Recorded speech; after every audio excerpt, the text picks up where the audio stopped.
All right, guys, how's everybody doing? Let me just get a couple things set up here, and we will start the stream in about 2 or 3 minutes as people are coming in, all right?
All right. Let me get this stuff off of the screen. Here we go. How's everybody doing today? It looks like the majority of people just ended up joining the stream right now, which is good. So how's everybody doing today? It's been a crazy couple weeks, month, whatever, since we've been ranging here. So as usual, those of you that are new to the stream, welcome. Make sure that you smash that like and subscribe button so you don't miss out on any live streams, tutorials, or any other public videos that I put out here on the YouTube. Make sure that you check out all the links down in the description below. I will be probably answering and doing charts for any premium Telegram members as well, since this is a public live stream, not just for them today, but I do a daily updates as well as weekly live streams just for them as well. More information on that on the website at kobra-trading.com. So with all that said, doing little introductions here. Again, everybody, welcome to the stream. It would be cool if you guys can just press, like Y in the chat if you guys can hear me all right, and that the audio is okay. I always like to check that before I really start. So let me know. Just type a Y in the chat if everything is going good for you guys, and we will begin here on the weekly chart. So I mentioned last week, and I drew out these major support levels. Basically, we've got our major resistance, and just as you can see here, it's right on the screen for you. Critical upper range support. So this is basically from our last consolidation. This is held so far, but as of right now, we're technically still ranging, and I'll get into that in just a minute on the lower time frames. But then we've got our major all-time high support, which was like our $20,000 2017 top. Major demand, which is down here. I'm sure everybody would love to be getting in between 12 and 14K. Also another major level of support, as you can see from back in 2018, 2019, and throughout some of 2020. Bitcoin's last hope, and then dead. Like basically Bitcoin goes back down here. It's dead. It's never coming back. It's probably pretty much over. That would be a full-on major high time frame trend reversal, right? So taking a look at some of the indicators here, we still have our MACD, the KMAC indicator. If you want access to that, by the way, that is on my TradingView account. Link to that also in the description below. This is curling over, which is good. It's coming in for a cross here soon, as long as we can keep the bullish momentum going. We've got bearish volume here tapering off, and we have our lower limit, the 44 level on the RSI, holding on the weekly. Those are all very, very positive signs, especially after seeing last week's weekly close, which was a bullish hammer. We really, really needed that. That was something that I was really expecting to happen. We got it. And now we're just kind of, trying to push higher and doing some retests on the lower time frames. So let's look at some of these lower time frames, right? So this is our daily chart. We all know that we had this big bull flag way back here. I'm just kind of recapping right now, by the way. Huge ascending channel that we finally broke down from. It was also an ascending wedge, depending on how you were charting this. We broke down. We had a bearish retest of this channel. And, that's pretty much where we're at now. Once we broke down, we found some support here. And now we're just kind of leveled off in a range right here. So whatever pennant was drawn here, that's invalid by now. We've clearly just defined, a range, okay, which I have drawn on some of the lower time frames. Other good things here: RSI slowly creeping up, MACD slowly creeping up. We finally got into bullish territory. Yesterday we had, for the last couple days or whatever, this week, basically, we've had a really nice recovery and move to the upside, and we finally got a close up here at about above $40,000. That when we tested 42K, that was immediately rejected, and now we're coming back in and testing this little support right here. Okay, so let's get into let's go to the 4-hour time frame real quick and just show you what these levels are that we need to be watching. Okay, so these are pretty much all the levels. I encourage all of you guys to be marking these on your chart. These are very important. Like, I really encourage you labeling what the daily high was, what the monthly and weekly high was, as well as the lows, the previous daily highs and lows. Because at the end of the day, those are basically the order blocks, right? Like those are the levels that need to get swept, right? So we've got our weekly open right here, which was also the low, our monthly open right back here, which was just literally smack dab in the middle of the range. So up here, this is pretty much what we're concerned with, right? We already put in a low for yesterday, which was right at about 38,100, and the high, which was basically almost 42. It was like 41 and a half. So now we're kind of tapering off here, and we're just kind of going sideways. For me, this kind of, in terms of Elliott wave theory, this kind of looks like it could be a wave 4 starting to play out. The only way that would be invalidated is if we start getting closes below this high at 38,400. So if we close 38,400 or lower, then this as a 5-wave sequence is invalidated, and chances are we will not be seeing further upside. I would love to be getting 45 or 50K out of this move and see a really nice, huge impulse. But obviously, before we do that, we've got to climb back up over 40K and then start retesting those 42K levels to kind of keep moving higher, right? So that's basically what I'm seeing on the 4-hour time frame. Not really too much to go over in terms of indicators here. There's really no divergence to be speaking of. We've got higher lows in price action, higher lows on the indicators as well. So that's all looking pretty good here. Even on the MACD, we actually ended up getting a higher low before it crossed over. And on this 4-hour chart that has about 45 minutes left, we are forming a bullish hammer here on the chart, which is really good. So let's take it down to a 1-hour time frame and just kind of go over what we're seeing here. So first, let's turn on our Ichimoku cloud and kind of see what we got. So we haven't actually come in and tested the 200 EMA since we've crossed it yet. I would expect that probably soon we'll probably end up doing that. We haven't tested the lower limit of this cloud either. So normally those are levels that are tested, on Ichimoku cloud and stuff with our EMAs. Normally, if you enter into the cloud, normally you see an end to end where first you'll break into it and then you see that bottom limit and you test that first. It just so happens that it lines up perfectly with our 200 EMA here. So we haven't tested any of those yet, and we did actually, after this last dip over the span of yesterday, we did get a bearish TK cross here. However, after our long that we caught here and we exited last night in the Telegram group, I've been staying flat. I have not opened up any new positions today. I was kind of hoping to get up to here to retest. This was my initial target. And we just didn't have enough volume yesterday to be able to do that. Once we opened up this next candle and the volume started tapering off, that was pretty much, that was the end of that. So that's just kind of the way that it goes. Being patient. A lot of trading is just being patient and waiting for the setup to come to you instead of trying to force a trade, especially with movement like this, you're just going to end up getting chopped up. It's not really worth it. It's more worth it for me just to stay in spot and, maybe think about laddering spot bids in case, the price loses support. But overall, Ichimoku cloud there can't really tell us too much. Let's see on the 4-hour chart. We basically just had a huge rejection from that 200 EMA, and it looks like we're basically using the 50 and the 100 here as support, but we haven't actually touched those yet. So let me move down. I'm not at home, so I'll miss the stream. Hold on one second, guys.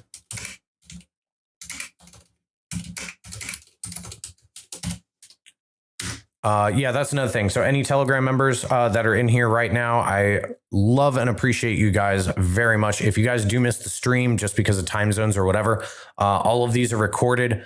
They get automatically uploaded to my YouTube after I'm finished. So you guys can always watch the replay. I do want to keep the stream today a little shorter. I only want to do a stream for maybe, another 30 minutes or so, 45 minutes. I'll look at Ethereum, obviously, after we do this, and maybe a couple altcoins by request.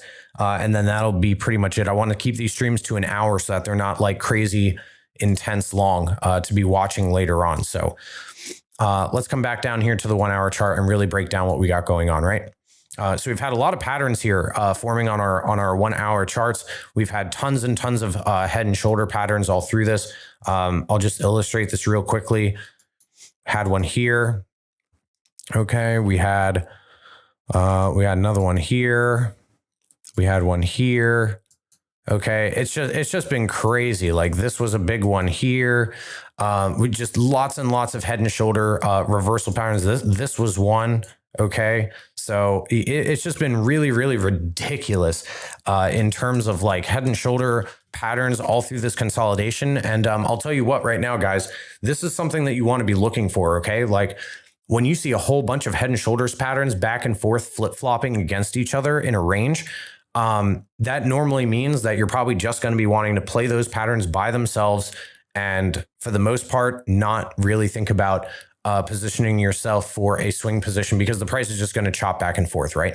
And that's exactly what we've been seeing here. So our most recent price action, these are basically the levels to be watching up here, okay? So we're ranging up here at resistance and consolidating underneath. Bulls didn't have enough power to just continue upwards from there, so the price ended up collapsing. We caught a little long scalp here on this move, and now for real, I'm just staying flat as of right now. We did make a higher low here, but still I want to let another maybe 1 or 2 candles go before I want to say that that's... Sorry about that. There's a bug flying around in my office. I want to see another 1 or 2 candles close before I actually say that that's a confirmed bottom, because right now, this current candle that we're on, it's looking a little weak. We did just close a bullish hammer here, like I mentioned earlier, so that is looking good. But all in all, I would really, really, really want to see this support hold. Obviously, we don't want to see closes below 38,000 again, because then, the price is just going to collapse all through this.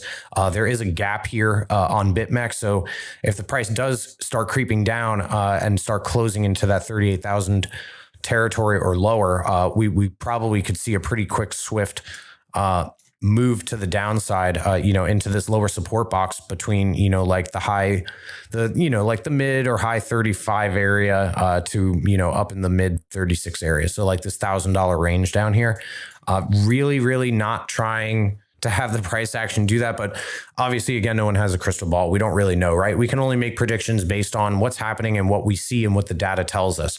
And right now in this 1 hour time frame, the data tells me that the bearish momentum might be tapering off here, and we might be due for maybe some kind of extended correction where we come up and we start retesting these levels at about 39 and 40K. Okay, so that's really what I would like to see here. So we can predict this both ways. If we were going to be moving further to the downside, I'll just do this real quickly for you. If we were going to move further to the downside, a 1-to-1 is exactly the top of this box right here. That's probably not an accident. All right. Fibonacci is very important. A lot of people knock this form of analysis. I find it to be very, very reliable when I'm trying to position myself for swings or predict where a bottom off of a move would be. Okay. So that's just what I do. And it's always worked out really well for me. It's worked out for members. We've made a lot of money using this. I've traded this way for years. It works for me. What works for me might not work for you. Okay. So I like to look for confluence, right? So to the downside, obviously we've got our golden pocket here. That's a really nice level of support that we have going on here. Okay. So that lines up real well with our 1-6, with our golden pocket here. And then below that, if we get a 1-to-1 off this, then I would be expecting the $36,000 or mid $36,000 area. So if this is our bottom, like what can we expect for upside, right? Well, we can project this both ways. So we take our last swing low to our, most recent swing high, and then, our correction low here.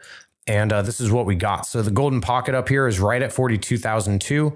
And then a 1-to-1 off that would be almost 45K. Okay. So if we zoom out and we look left, where are these levels to speak of? Okay. So this is the 1618. That's in a real major level of resistance here.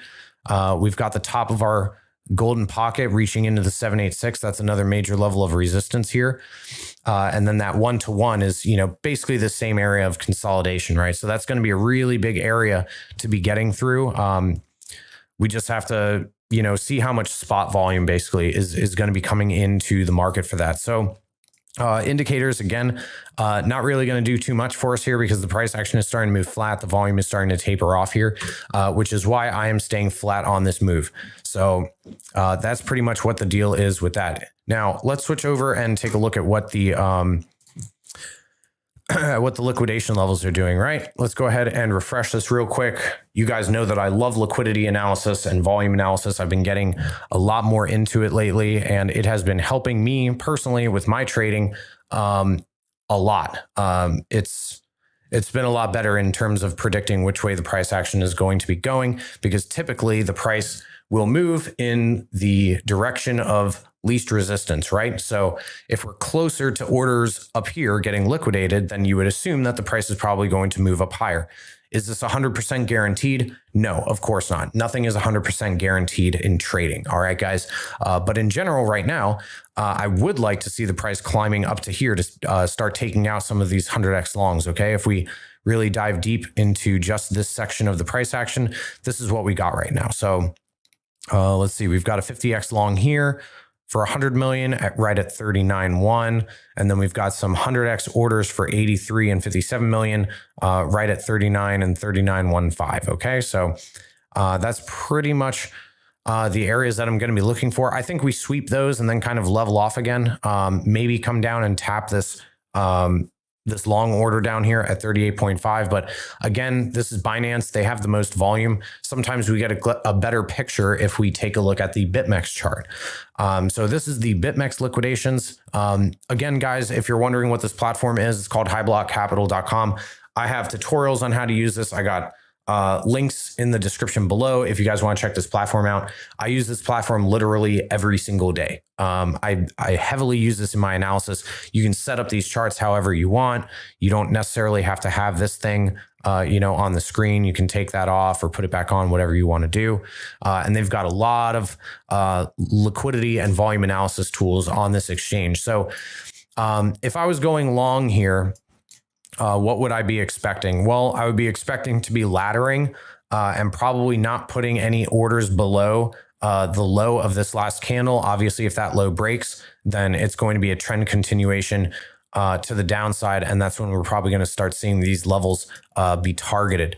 Now, for the upside, I would be first expecting this level here, okay, at 39,340 to be taken out, and then potentially making a higher high here. This would allow us to make a higher high with the price action at about 39, I guess, what is this, 39,860 and 39,775.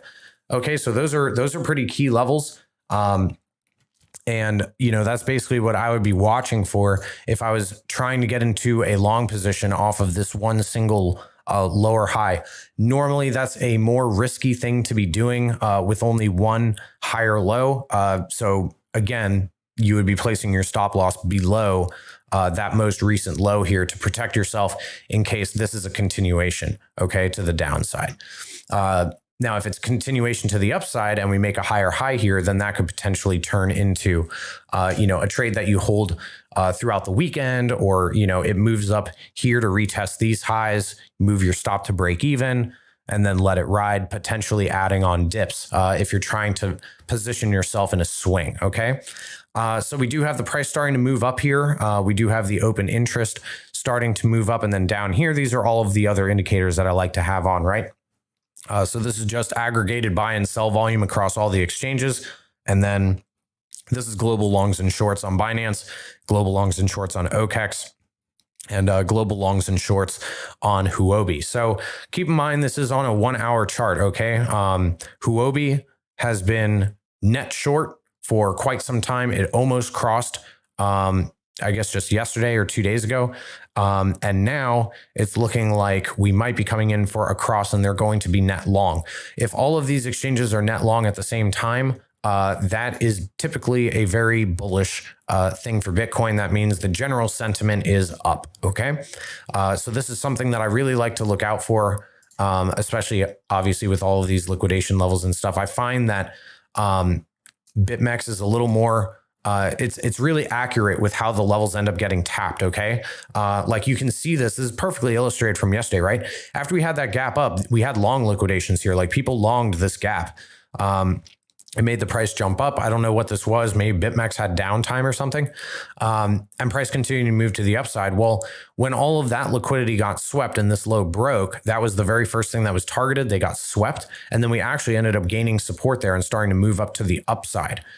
There was no shorts in here in the meantime to be liquidating. So this was mostly spot action, like spot volume, raising the price along with derivatives traders. We came down, tapped a short, There's nothing below us except for this down here at 37,660. And now it looks like we're moving back to the upside to at least be testing this 39,340 short. Okay. So I would be expecting that to get swept first. And again, in terms of, Binance, it's really messy on the chart. And this is all the way up at tier 4. So there's not really much I can do to like filter out any other noise here. Okay. So that's pretty much what I got going on for Bitcoin. Let's go ahead and take a look at Ethereum real quick. I'll take a look at this on the Binance exchange. Okay. So let's actually zoom out to a 4-hour chart. This harmonic pattern was a fail. All right. So these are pretty much the levels that we got. Okay. So we did tap this median level once again. How long is this box? How long does this go on for? What did I do here? Goodness gracious. Okay. So this is pretty much what we got going on here with Ethereum. This looks a lot healthier to me than Bitcoin's price action because this is a little more clear, right? Obviously, we had this huge move to the downside and we started forming a pennant, but we just moved through the side of the pennant. It did nothing. And we're just kind of battling down here at the bottom. Now, remember earlier before when I mentioned that in consolidation, normally you tend to see a lot of like head and shoulders patterns and things like that. We have a potential head and shoulder pattern here forming, and that would be right here. Okay, so this is what I'm looking for. I would be looking to be gaining support at this previous low here, which we had this first initial low, which we are. There was a very strong buyback here on this candle. You can see that from the wick. So there's definitely buyers here. They're willing to be buying higher up. That's good. That means that we could be forming a higher low compared to this low and potentially moving to the upside to be retesting these levels up here. Okay. So that would be my expectation for this. Obviously, again, nothing's 100% guaranteed. We could completely, reject here, break down, and then be testing these levels and just, moving sideways, throughout the weekend and stuff.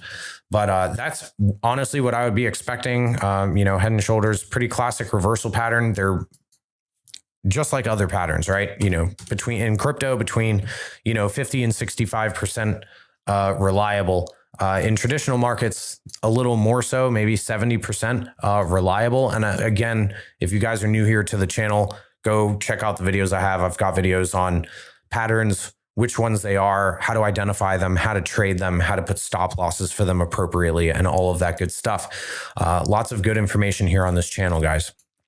Anyway, so that's pretty much what we have here on Ethereum. There's really not much going on. It's literally just sideways chop here. On some of these lower timeframes, there have been good plays, obviously, right? Like if we zoom in here, the most recent price action, like there's definitely been good plays throughout here. Okay. This would have been a really sweet long on retest of support. Okay.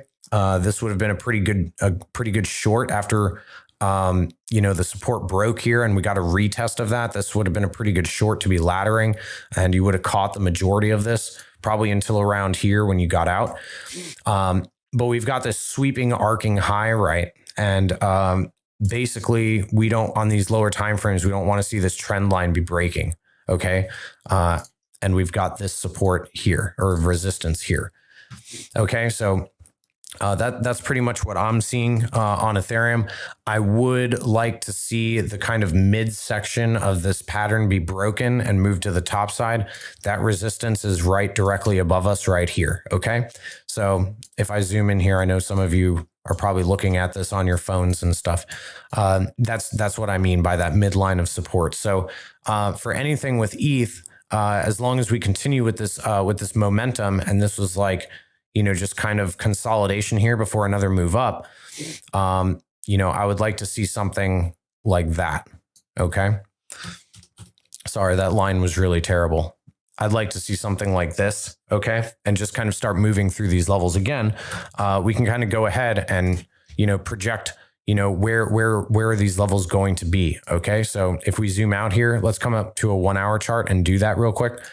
If we were looking for downside, okay, and we were short here, we didn't hit the 382. We stopped short. of the 382. But in general, all of these main levels, the 1-to-1, you know, if this was a 1-to-1 correction or we hit the golden pocket or something, that's all this major level of median support in the overall range. Normally, you don't want to be longing into this. Normally, that's something you want to be shorting into.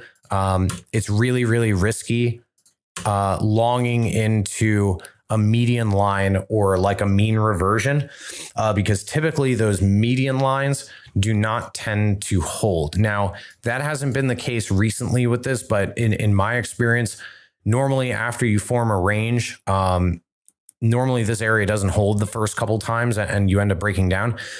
That tells me, since that is holding, that overall this is relatively bullish. Okay. Buyers are willing to be buying at higher prices. We've been making higher lows here. You can see that if we draw this trend line. Okay. And sellers are selling at lower prices. Okay. So this is kind of what we got here. Okay. I know this is kind of like an unorthodox way to be drawing this. It technically, I guess, should be from back here or whatever. But in general, this is pretty much what we got. Now, this is another reason why I'm staying flat right now. This, to me, on the 4-hour chart is just, it's just really, really risky. I would be trying to do positions on much smaller time frames, not necessarily a 4-hour, because there's really no direction here, right? It's literally just flat price action. If we come up to this daily chart, you know, that's even more illustrated, just completely back and forth, and the range has been tightening. So on the higher time frames, if you were trying to do a swing, that would be very risky to be getting into, because it's basically like, all right, place your bets, you know, like, and this is literally a 50-50 shot of whichever way it's going to be going. Typically patterns like this end up breaking to the downside. But again, crypto, there's nothing typical in the world of crypto. So again, 15-minute timeframes is mostly what I would be looking at to be, you know, doing retests of support, you know, reclaims of important levels. Like right now, this is a very important level at about 2,500 or 2,450. Okay, that's a very, very key level to be reclaiming, but there is volume coming in here, especially if we come down to the 5-minute chart. We do have bullish volume coming in. We actually just retested on the KMAC indicator that zero line and crossed bullishly. That's a really, really good sign. So unless this breaks down from here, this would be a pretty good sign. I wouldn't want to be seeing these previous lows be breaking here, you know, at about $2,400. $2,400 needs to hold in order for us to be moving higher on this. And then obviously on the higher time frames, you know, these levels down here at, you know, 2350 need to be holding as well. So that's pretty much what the deal is with that. For right now, I can go over altcoins. Altcoins, for the most part, are looking they're looking pretty much the same as this right now, guys. They're looking very choppy and or just really, you know, not good because of everything that's been going on with the majors. But if you guys want, I can go over some altcoins. I'll do 2 or 3. Drop some major ones for me, though. Don't drop me like shit coins. I know some of you guys have an issue. You know, you guys love your shit coin trading and stuff like that. Honestly, I'm waiting on the higher time frames. I'm waiting for the markets to take, you know, and pick a direction before I really start getting back into altcoins, because I just don't want to get chopped up in them, and I don't want to be exposing my liquidity to a whole bunch of chop in altcoins. Okay, so. You know, like most of these coins are looking really like this is really choppy up here. Okay. Even on a 15-minute time frame, you know, on a 1 hour, this just looks terrible. Okay. Like this is just the easiest way to get chopped up. Okay. You know, when you see stuff just completely moving sideways like this, you know, that's no fun to be trading. On the lower time frames, maybe, but in general, I've been staying away from them and just kind of, you know, taking it easy and just keeping an eye, you know, on these major higher timeframes here. None of my other spot bids on this ended up getting hit on algo. Only one did. So technically, I guess right now I'm long. I have to check that. That's on my other account. So this one spot bid got hit on algo. I'll just start going through some of these. Let's see. This got hit perfectly here from our last high, and now this was support. Oops, This was support and now is acting as resistance. So we can go ahead and label these. Like, honestly, guys, you can tell, like, whenever I do a live stream, that's basically when I'm coming and checking these. You know, I only check on these altcoins on like the daily timeframes like once a week. And the reason for that is exactly this. Like, I do not scalp trade altcoins very, very often. I don't do that on a daily basis. That's not really my thing. My thing is accumulate as much Bitcoin as possible. And when the market is trending, that's when you literally go into long everything mode. You know, if you're long on something and the markets are trending up, you just open up long positions on everything, you know, on the majors, and then you can open up higher leverage, smaller position size, you know, positions on a lot of these altcoins and just let them ride and let Bitcoin drag up the price a little bit on the smaller timeframes. That's really the way that I do it. Other people do it differently. Some people trade these religiously and don't really trade Bitcoin. I do the exact opposite. Call me a boomer or whatever. That's just kind of the way that I roll. Sol is actually... I've been getting and hearing a lot of things about Sol, and Sol's been getting really pumped up here, especially on the daily chart. But if we come down and we look at this 1 hour, it's just been kind of choppy, like everything else, right? Again, we're sitting in a range here between like 34 and like $42, $45. So again, maybe an area to be accumulating, but at the end of the day, when you look at the bigger picture here, there's been some pretty big swings in this price action, but it's been slowly grinding up and, you know, retesting these levels. So that's actually a really good thing to be seeing. Sol, in my opinion, anything that's a SAM coin is definitely going to be, that's like a long-term investment to me. Like, these are not coins that I would really trade. Any of the SAM coins like Sol, you know, like FTT, FTM, you know, these guys up here, you know, these are not coins that I would usually be actively trading. These would be coins that I'm trying to be accumulating on. Okay. So we're sitting in support right now on FTM. Not too much has changed here. It's basically, you know, just mirroring the price action of Bitcoin and Ethereum. Same thing with FET or FTT. Sorry. This one is a little more defined. This one seems to track and be connected with Ethereum, the price action of Ethereum, a lot more closely than some of the others, but that's just due to the nature of the coin, right? So let's look at ENJ. Pretty much the same deal. We tapped. This was actually major resistance the last time that I looked at it. So we can go ahead and just dub this major support. We had these little levels of support in here, but for all intensive purposes, this is our major support. Now, again, same thing. When you come down on the 1 hour time frames and you start seeing consolidations like this, you know, this is basically what people love to be charting, you know, with these altcoins. Everybody does this. They just take one trend line, they go like this and say, oh, look, it broke out of the trend line. And this is the way that they trade. That is literally 100% okay. If you have a major trend line that's been going on for weeks, since the end of last month, and it got rejected and it got rejected, and then finally it broke through and gained support on the top of that trend line, it's still just, the price action is still just going flat, but you would be expecting that this price now would be continuing up higher. Okay. So again, you know, calculating the upside to that, you would do something like this. Why didn't I pull from here? Well, because that wasn't our orthodox top. Okay. This was our orthodox top. And then we went sideways. This was a swing failure pattern on the higher time frame. Okay. That's why I didn't pull from here. Okay. If you pull from here, technically that's wrong. You should be pulling from your orthodox top, the end of the impulse. This section in here is not impulsive. This is flat. This is an SFP. This was an impulse. Okay. You can tell the difference. When you start looking at price action more and more often, you can tell that this is an impulse and that this is flat. Okay. So off of this, we actually did end up tapping our 0.5. So I would be assuming that this would be moving to the upside. It looks like it's getting a little pump here. So we need to be breaking this high of about $1.50. And then I could potentially see it going all the way up to like $1.70 or so, you know, and retesting, you know, the golden pocket, which is this high up here. And then 1-to-1 is this major resistance up here at $1.70. Okay. So that's what I would be expecting for that.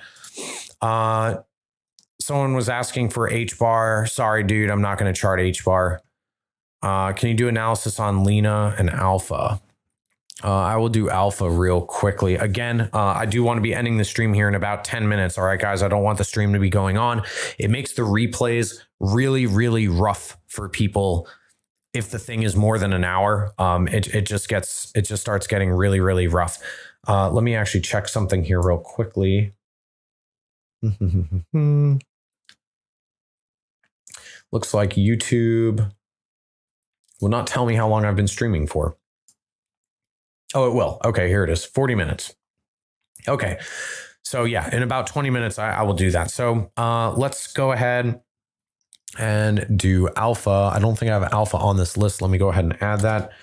Let me know, SlimFit. Do you want that on USDT or do you want that charted against Bitcoin? Which pairing do you want? Let me know in the chat, please, so I can do the right one for you, because they do look different. I know that I chart a lot of my stuff against USDT. The reason why I do that is because normally I'm trading those on FTX, and everything is basically, used. Every gain that you make is in USDT, which I personally really like, because then when Bitcoin drops, I can place spot bids directly on the exchange or just convert it into Bitcoin. It's super quick, super maintenance free. I don't have to worry about it. And that's really awesome. I think let me check on my phone, on my on ramp that I use for spot bids. And I'm pretty sure that the last spot bid that I had that got filled, I added on my 30K spot bid, never got filled. So I ended up buying a spot bid. Where is it?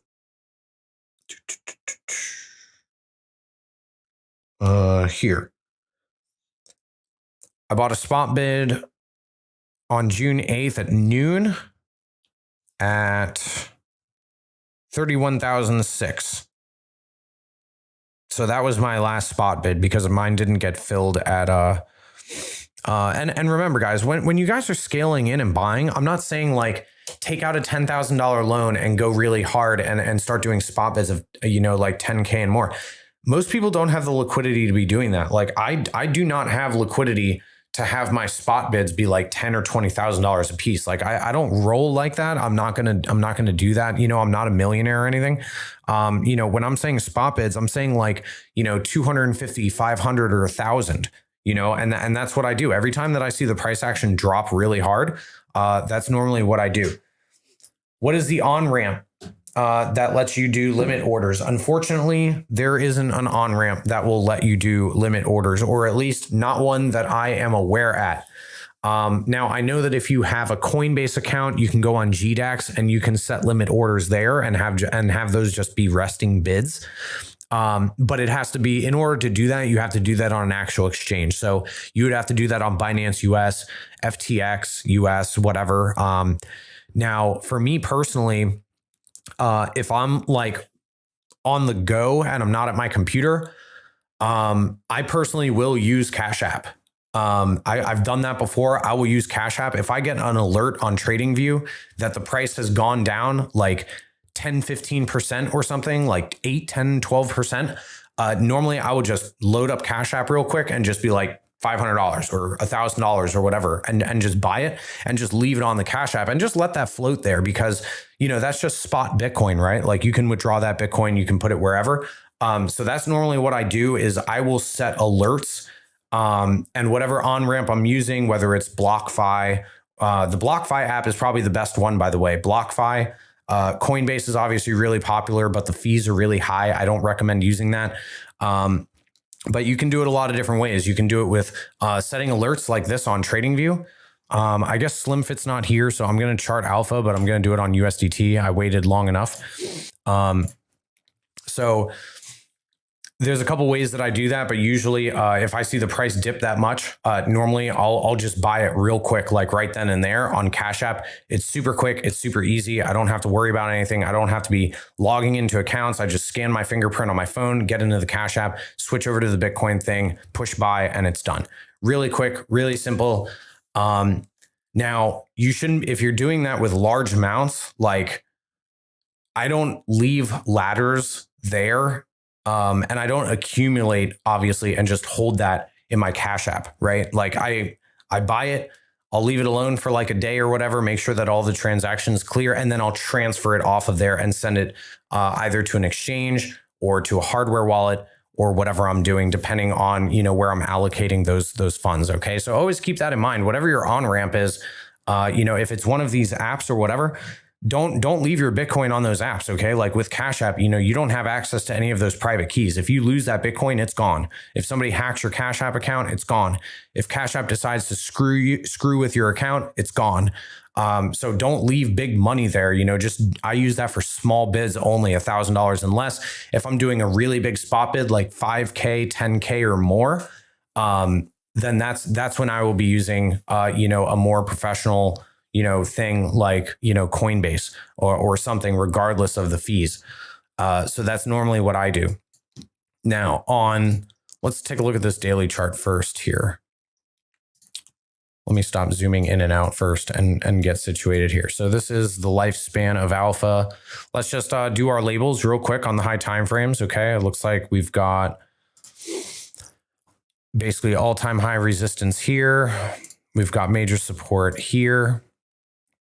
And it looks like we have a level of consolidation here, about here. Okay. So that's pretty much what we got on that. This should actually be lower. It should be about here. Okay. So that's actually looking pretty nice here on the daily chart. This actually looks really, really great. I wouldn't want to see this level break. If it does, I mean, this is now again, guys, this would be assuming, why the hell, where are my other ladders? Where's my other levels here? What's happening? What? Like these are checked, right? Like what's going on here? I don't understand what just happened. That's really weird. I don't get what just happened there. Let's come down to a different time frame then, I guess, and try it there. That's really weird. I don't know why the levels aren't drawing. Did I do something wrong? Oh, it's just so little in value. Gotcha. Okay. Well, we can't do that on the high time frame then. So we'll have to search for, we'll have to do this a different way. So let's take a fib pull instead. And it looks like this bounce basically retraced 100% almost. Okay. So for upside from here, you do a fib pull overall, you'd want to be seeing the 382. First of all, you'd want to be seeing this level at 55 cents or whatever. You'd want to be seeing this hold and 382 be breaking at 72 cents.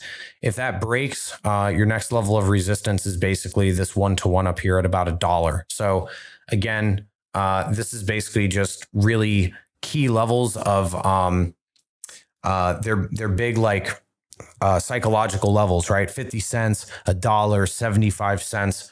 You know, those are really big numbers. Like literally 1-to-1 up here it literally retested $1. Okay. What was the all-time high on this? 250. Okay. Again, big mental number up there, 250, right?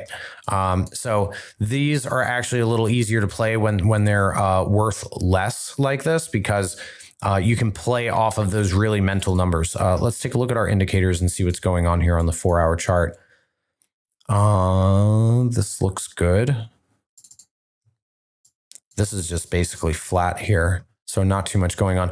I would want to see, you know, some kind of reclaim, you know, of some of these levels. You know, if you were pulling a, you know, a trend line or whatever, there's a couple different ways that you could be pulling trend lines off of this. Okay. These would be your possible trend lines that you would have set up on this chart. This one doesn't really make sense. These are like your overall trend lines, and the price is just literally going back and forth in a range, just really constricting. Ichimoku Cloud probably isn't going to tell us very much. Basically been rejecting off of the 50 EMA the entire time and looking to be holding support at this trend line, which is actually incorrect. It should be here. And this really important level at 50 cents. I would be waiting on this, or potentially just doing small spot bids on this. If this is a coin that you're trying to accumulate, now would be the time to be accumulating this, okay? Because this is literally oops, I didn't mean to do that. This is literally an accumulation phase. Like after a down move and the price just starts leveling off, you want to be looking for these lows to be holding. And that's normally when you would be accumulating this, especially if you're trying to just, have this long term or something. Let's come down to a 1 hour chart and really see what we got here. All right. Now, so on these lower time frames, now we can start doing these fib pulls, right?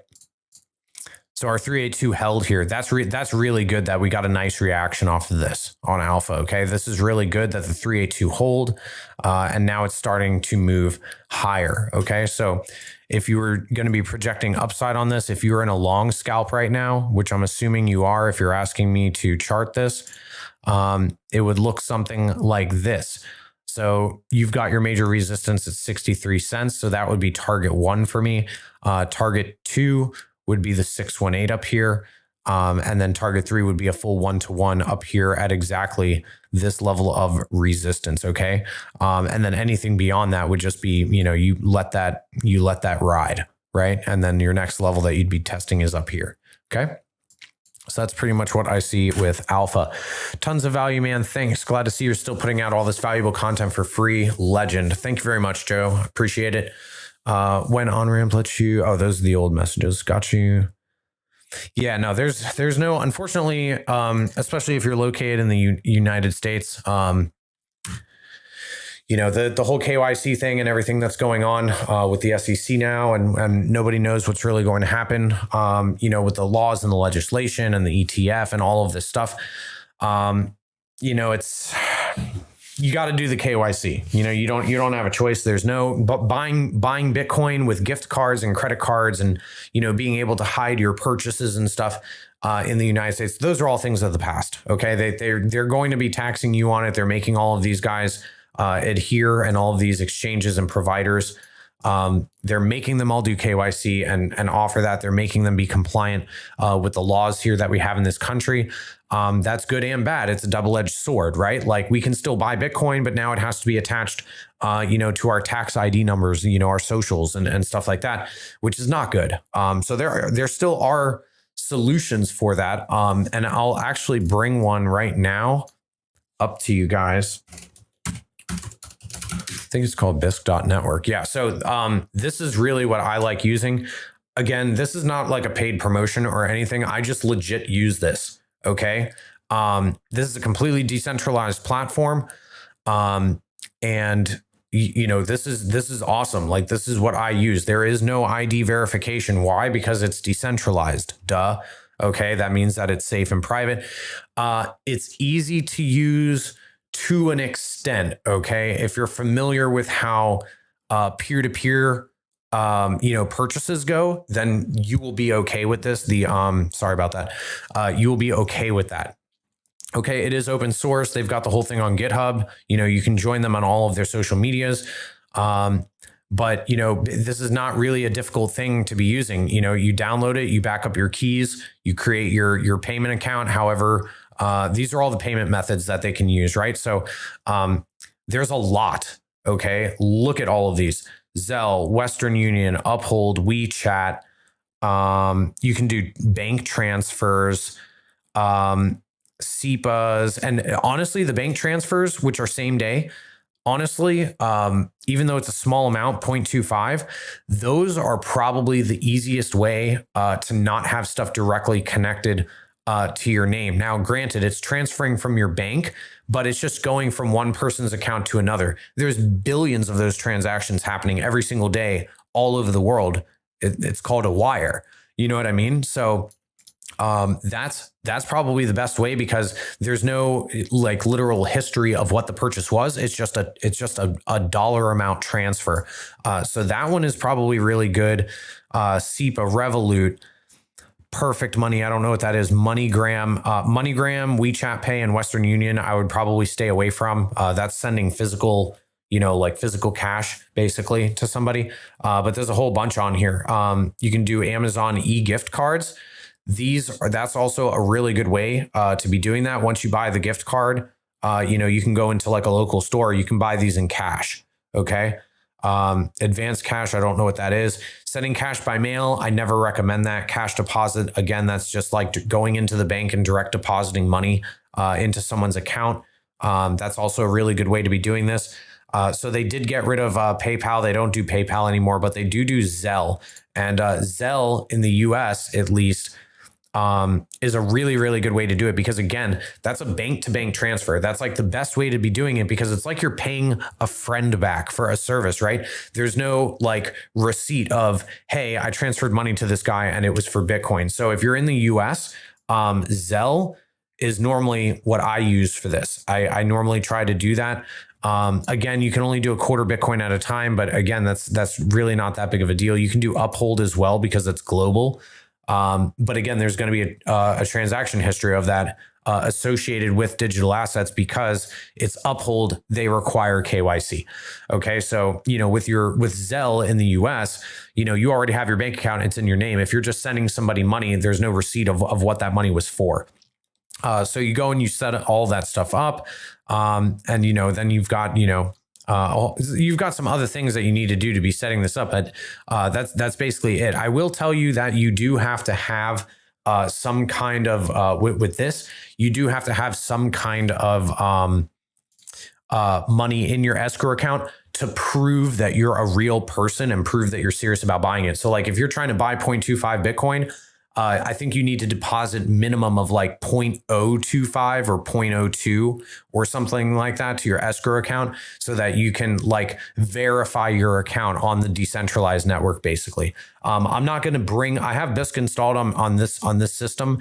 I'm not going to bring it up because I would be doxing some of my personal information. So I'm not going to do that for you. But again, you can go on that site. You can download that platform for free. I highly, highly recommend doing that, especially if you are in the United States. It is one of the easiest ways to purchase Bitcoin without having a paper trail of it because you can do bank-to-bank transfers directly using Zelle. So if your bank supports Zelle, you're in luck. If it doesn't, go open up a checking account at a new bank that does have Zelle, and you're off to the races. Just transfer your money over to that account whenever you want to buy, and then use Zelle to be paying people. Very easy, not very difficult to be using either. They've increased the usability of that platform a lot since it first came out like last year or 2 years ago. Anyway, so back to the charts. I will do one more. What am I at right now? About 57 minutes. I got about three to 10 minutes or so. Throw one or two more altcoins at me. All of the people watching, throw one or two more altcoins at me. I'll do those real quick. And then that will be it for now. While I'm waiting for that, I'm going to come over here real quick. Sorry, I'm doing something on the other half of my screen here. Okay. That looks good. This looks good. Do.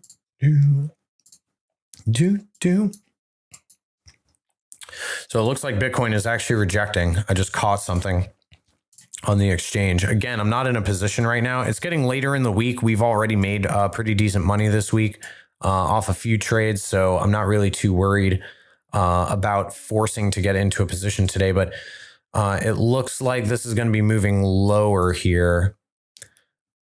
So again, if this low breaks at basically 38,450, if we start seeing closes below that, the first level I would be looking for is 37,682. That would be good for a short. So if we closed below this candle, I'd be waiting for some kind of like a pop here, like a retest of resistance or whatever of previous support, and then possibly short scalping that down. I know it's not a chart request. What's up, CK? I know it's not a chart request, but do you have any insight on yield farming? I do not. I haven't messed with that at all this entire bull run. That is going to be the stuff that I'm going to be starting to do research on very heavily here during the later part of the summer. Here's the reason, and let me actually go to a full screen here. Where the hell is let me go to a full screen here.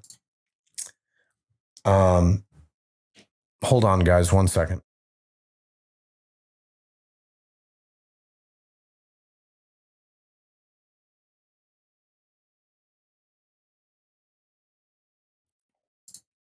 Okay. Now here's the deal with yield farming and stuff. And this is, I actually kind of like that you asked this question.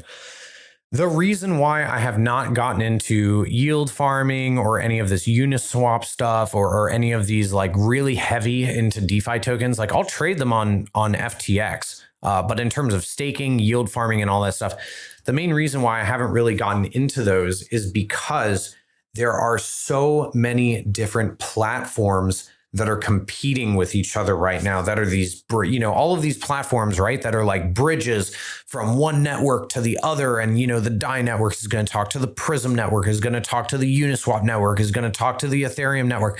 There's like a million of these platforms that are acting as bridges to connect all of these different, tokens and these different things together on the blockchain right now. And there isn't really an all-in-one solution that lets all of them communicate with each other. Now, that's not a problem because it's all new, okay? But most of these, exactly right, Joe, exactly. Most of them are just clones of each other. They're using the same code. The developers are basically like, they're like cookie cutter applications. It's like maybe a group of like 10 or 15 developers. And they're literally, they've got companies coming to them wanting to develop this kind of blockchain solution. And they're just developing the same thing over and over and over for all of these different ideas and all of these different startups and stuff that are trying to get into the DeFi space. This is heavily, heavily reminiscent of what happened in 2017 with initial coin offerings. Okay. So I guess for the second half of this stream here, we'll just talk about some fundamentals, right? So very, very reminiscent of what's been happening, or what happened rather, in 2017. And we don't do ICOs anymore, right? The SEC didn't like that term. So we redubbed it initial digital offering, right? They didn't like the coin offering. They didn't like that because it's not a physical coin. So they had a problem with that. So what did we do? We changed the name. Easy, just to make them happy. Now, here's the deal with these DeFi coins. They're decentralized. Decentralized is in the acronym.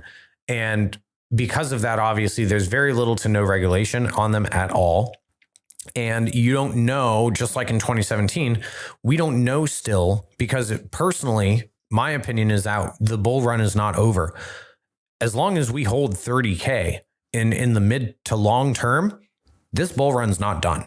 Okay, we've just got a whole bunch of levels of major resistance above us to be reclaiming. But in my opinion, this bull run is not done. So when you take that into account, and after this crash that we had, that was 50% of the value of Bitcoin and Ethereum, and they completely tanked. And you still have a lot of these projects still lingering around. Like there was some rug pulls, and there was some projects and stuff that went to zero. But at the end of the day, most of these projects are still around. They're still alive and kicking, and they're still there. And in my opinion, the space is way too diluted with them. Okay. There's just so many of them. And yeah, okay, well, some of them could be the next Google, Microsoft, Amazon, or whatever. That's 100% true. A lot of these coins and projects and platforms could do just that. Okay. Like, we don't know what the next Google is on Internet 2.0 being the blockchain. We don't know what the next Google is, or the next, IBM, Microsoft, Apple, whatever, Netflix, all these things, the next Facebook.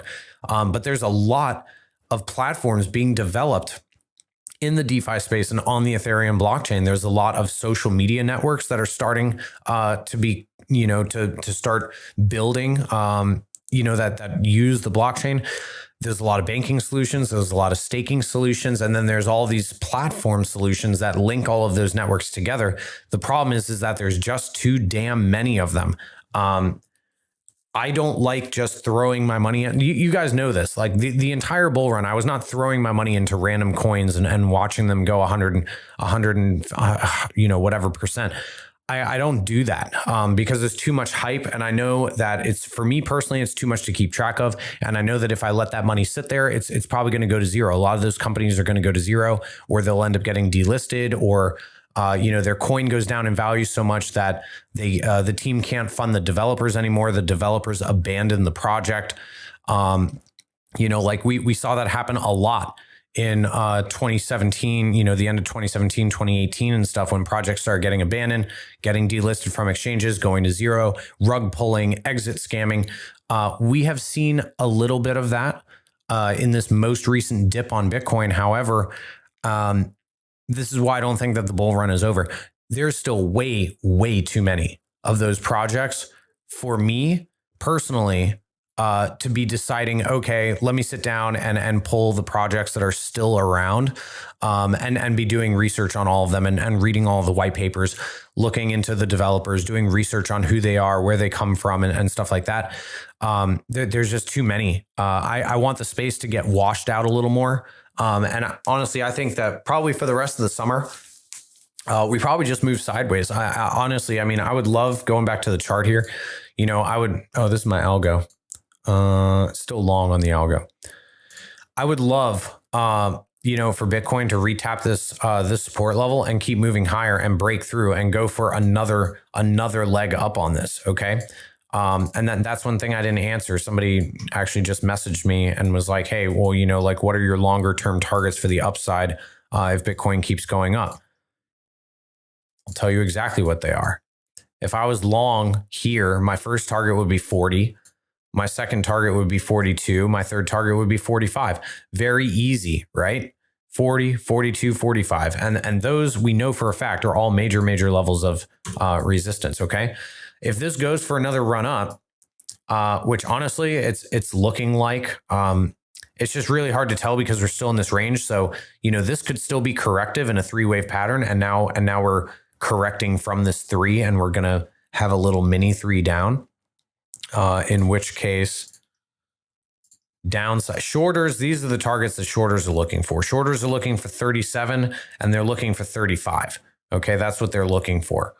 Off of this most recent move, pretty much already got it. We're retesting this 382 again. So this is a very, very key level.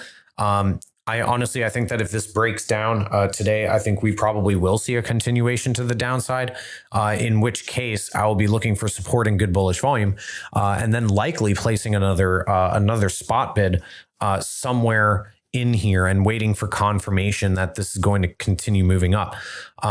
Nothing says that we don't have, another one of these, right? Okay, we could absolutely be doing that. Obviously, this one, if we did that, it might be a little lower down here, into the golden pocket.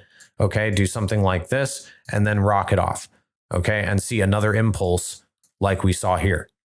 Okay, that's absolutely possible. And these are all the different situations. These are all the different scenarios, that we have to be planning for. Okay, low, high, higher low, lower high. We should be expecting a higher low here. Okay, I don't want to see these levels down here breaking. If we start seeing closes below $35,000, this is going to continue to the downside, and then my targets are way down here for retests of 32 and 30K. Okay, and that's not what we want to be doing. We don't want to be coming down into this territory. If we do that, that breaks this entire structure. Okay, and that's really not good. So these levels up here, Bitcoin is kind of like on these medium to higher timeframes. Bitcoin is kind of at an area now where it's kind of make it or break it, right? We either gain support here and we make another higher low compared to here, and then continue to the upside, okay, and see something like this, or we don't and we completely reject, okay? And we reject here, we make a lower, I guarantee you on this next move that we get, whenever it is, today, tomorrow, who knows? If we reject here and we do not make another higher high off of this, normally for a confirmed trend reversal, you want 3 consecutive two consecutive higher highs, right? So we had a high here, we had a low. This was our first higher high.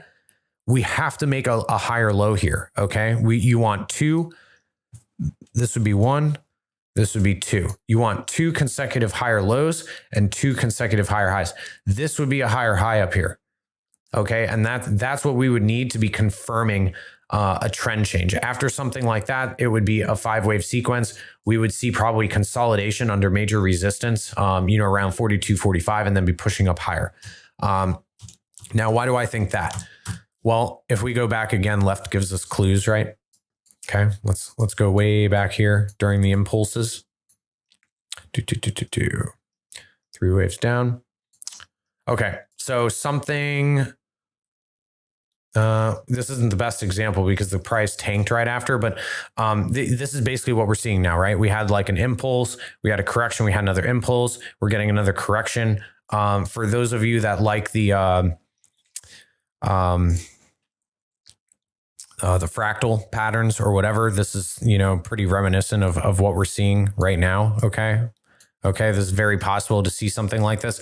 We got another rally up, and this is what I'm saying here, right? Like we got a rally up, but it wasn't that much higher. We rejected, okay, and then it broke structure on this last move up that we had, and it failed, and we didn't get that much of a higher high here. That was when I knew that the price action was probably going to be turning over. Now we did get higher highs up here, but not by much. Look at how choppy the price action was up here. We had a lot of wicks, a lot of dojis, a lot of bearish hammers, and spinning tops and stuff. When you start seeing candles like that, on the mid and higher time frames, like the 1 hour and the 4 hour, you can tell that your top is probably in. And those candles are very important. Everyone's like, oh, you can't trade on a candle alone. That's absolutely right. But guess what? On this candle right here, look at this. Okay, look how low the volume was here. The volume was extremely low on this bar. Okay, so that was like a perfect telling top. Okay, plus you're getting bearish divergence here on the RSI. These were very easy trades to be making in here, but unfortunately right now, with where we're at, there's not really, it's just chop, right? Like, I mean, this was an obvious short, big pin bar up here. In general, right now, what we're getting in the most recent price action is just sideways. Okay, like we don't know right now if this low is going to break, and that's why exactly I'm staying flat right now. This would have just gotten chopped up in this price action today, so that's why I'm not trading right now. I think it's better at this point with the low ass crappy volume that we have here. This is really low volume, even for this dump that we're seeing. Like this is already dumped from 39. We're at 38.6 right now. Okay. Little $500 dump and, very little price action here. 382 looks like it's probably going to break down. So I would be expecting 0.5 and then potentially down here. So again, coming back to this, if that breaks, then yeah, like 37.6. And then we've got this big wall of liquidations down here all the way down to, like $36,000, 36,000. That would be the optimal long play. And I know that there's plenty of people that are on Twitter that also are thinking that same exact thing. I think that we grab this liquidity. If we look at the bigger picture in terms of liquidations, where is 36? 36 is all the way down here. That would sweep all of these longs. Okay. And we have seen that happen both to the top side and to the downside. Massive amounts of liquidity getting taken off of Binance. Okay. That is absolutely possible that we could see something like this. Okay. If these levels start breaking and we start seeing below like 38, this is why I'm saying playing along here is really risky. I would want my stop loss at like 38K, because as soon as you start getting into 38K, there's a huge block of liquidations here and the price is going to cascade further down.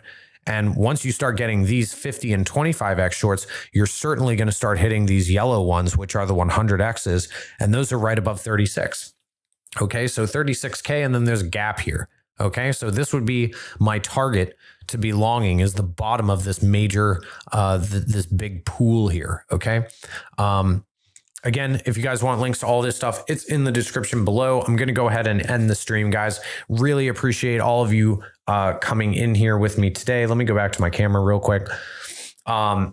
So for all of you from the Elevate Trading Group, welcome. All of you guys from the Premium Telegram group. I hope that you guys enjoyed this. The replay will be posted very shortly, along with the requested trading lessons videos that's going up on the website today. So real quickly before I end the stream, I am very, very, very excited. I finally finished a massive update to the website. Okay, I just implemented a blog, made my own template for it, made my own blog index page for it. And once a month, I'm going to be doing a free article on there, just kind of like a general free article. Right now, I'm planning on doing one a month. If I have more time to do more than that, then maybe I'll do two. But for right now and this month, I'm just going to do one because at the end of the month and for July 4th weekend, I'm actually not going to be here. I'm taking my family down to Outer Banks for 3 or 4 days, and I will not be around. So, but in terms of the website, I'm really, really excited. All of the members, if you're in here from the premium Telegram group, you guys with that coupon code that I provided you, you guys can now make your accounts on the website, log in, and then get access to those private YouTube playlists that are no longer available to the public. So really excited about that. I'm really planning on building out that website a lot more. I'm going to start updating the homepage with more stuff, to feature blogs and stuff like that. And now I'm currently in the process of finally designing the newsletter, which is also going to be hosted right on my website. I'm not going to be using Stacked. I'm not going to be using Medium or any of these other like third-party things, because I want to build out my own platform and be my own thing. So that's what the plan is with that. And that's just, a little update about everything that I have been doing and everything that I have going on. So there was a message that was in the YouTube and then it disappeared real quick. That was really weird. Anyway, guys, I hope that you guys all have had a really good week. I hope that you weren't getting chopped up in the price action too much. Again, make sure that you check out all the links in the description below, and check out the new upgraded website with all of my blogs and stuff up there. I just put all of my articles on there. Make sure that you guys go check those out. There's actually a lot of really good free information there on the blog. 5 ways to I have one really good article. It was actually featured on Medium. It was 5 ways to create sustainable income. That's a really, really good article. I really encourage you guys to be reading that. I've got articles on risk management, trade management, and all of that stuff, just kind of further reading and further education for those of you that, may not be in the Telegram group, but you guys can find all the information on the website. That website is kobra-trading.com. Again, I hope you all have a wonderful day. Thank you for enjoying the stream with me. And until next time, happy trading.